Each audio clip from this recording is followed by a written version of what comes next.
کوکان شای تلفنم تذکر که حیوان‌هایی که در طرف اورست زندگی میکنند. آلمان اثبات کردند که در طرف اورست حیوان‌ها زندگی میکردند و تا چند تا آنها را دیده بودند و باوری کامل داشته بودند.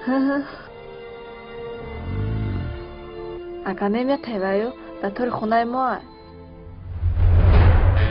کاپیتان هواکای باید دافتا گذاشتن نکه او در برچیمه اگه اون خبر نیست و خیلی خواست بگیره و دامتونا کفت کلاس ترک نکی جراسی همه تا میبرون اگر کش ما دورا نیاره کو بکنه که در قدیره یا و خومره تمام سردار موش مورا فهمیده مورا یه عملیات دیگه گفته همه تا سر قفای کفت کار بشوه.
ما کتیو بازی که حساب دونکی گفت کیو ها ما گفتم کی کو بیا اگر کی خواهی بازی میکنی نمیتونم برام ما بگو.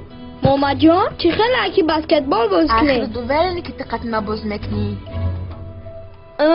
چیزی تان دستیم واه دزدوی احمق برکز اکتا فراد کم لسورا زنگ بودن جرسی را ببرورم کی خنا میشوا برا آی هی تو دایی بالا چی کردستی؟ اگر کسی را اگم کسی نه ولی را کجا گرفتی؟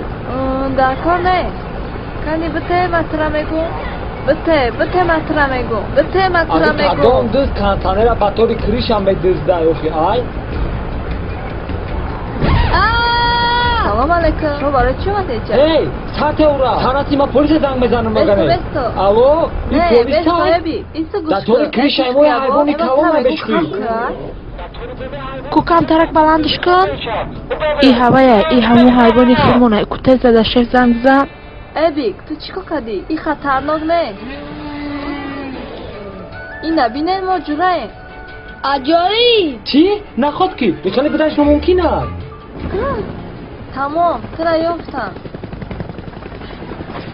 بگره زایجا کن تیز برا مطرح میگم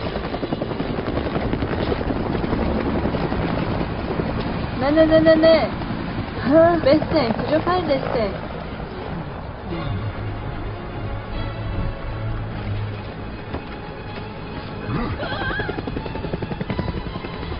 بستو بلو او برو را دیدی اون نرد دیده کتیش تبای گیری عمری گه خفاشون نره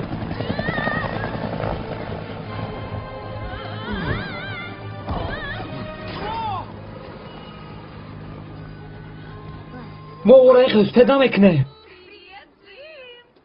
ماتاتیکل تو نگاب نیست اوهو تی خروش زور داشته